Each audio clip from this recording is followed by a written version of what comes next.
Hello everyone, আসসালামু আলাইকুম। Welcome to জান্নাস mini kitchen. আজকের পর্বে আমি আপনাদের রান্না করে দেখাবো পেঁয়াজের মাখনি। চাইলে এটাকে আচারের মতো করে শুধুও খাওয়া যাবে। তাছাড়া এই পেঁয়াজের মাখনিটাকে আপনারা গরম ভাতের সাথে অথবা যে কোনো স্ন্যাক্স আইটেমের সাথেও কিন্তু সার্ভ করতে পারবেন। চলুন তাহলে রেসিপি শুরু করা যাক। পেঁয়াজের মাখনি রান্নার জন্য প্রথমেই একটা প্যানে পরিমাণ মতো তেল গরম করে নিচ্ছি।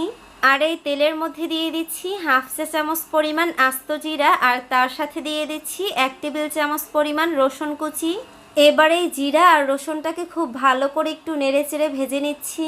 খুব ভালো করে ভাজা হয়ে গেছে। এবার এখানে দিয়ে দিচ্ছি 1 কাপ পরিমাণ পেঁয়াজের ফালি।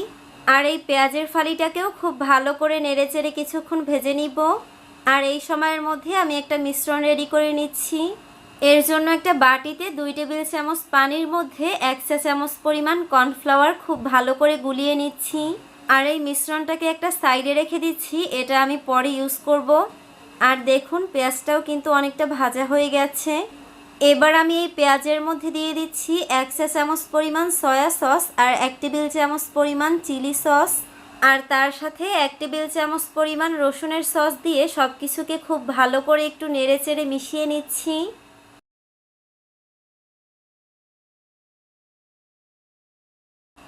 এখন এখানে দিয়ে দিচ্ছি 1/4 চা চামচ হলুদের গুঁড়ো আর 1/4 চা চামচ লবণ।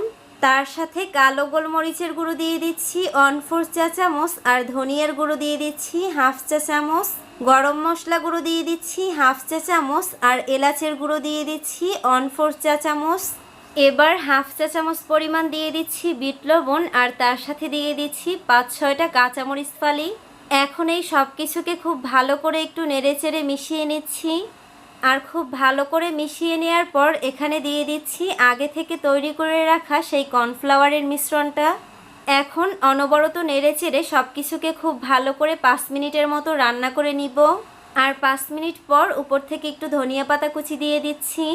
এখন আরও 1 থেকে 1.5 মিনিটের মতো একটু নেড়েচেড়ে রান্না করে চুলা থেকে নামিয়ে নিচ্ছি। এই তো তৈরি হয়ে গেল পেঁয়াজের মাখনি। দেখতেই তো পারছেন পেঁয়াজের মাখনিটা দেখতে কত বেশি আকর্ষণীয় আর লোভনীয় লাগছে। আর এই পেঁয়াজের মাখনিটাকে কিন্তু মেহমানদের সামনে গরম ভাতের সাথে চাটনি হিসাবেও সার্ভ করা যাবে। আশা করছি আমার আজকের রেসিপি আপনাদের ভালো লেগেছে। ভালো লাগলে আমার ইউটিউব চ্যানেলটা সাবস্ক্রাইব করে পাশে থাকা বেল বাটনটি অন করে রাখবেন আমার পরবর্তী ভিডিওগুলো সবার আগে পাওয়ার জন্য। আজকের মতো এখানেই বিদায় নিচ্ছি। সবাই ভালো থাকবেন, সুস্থ থাকবেন। আল্লাহ হাফেজ।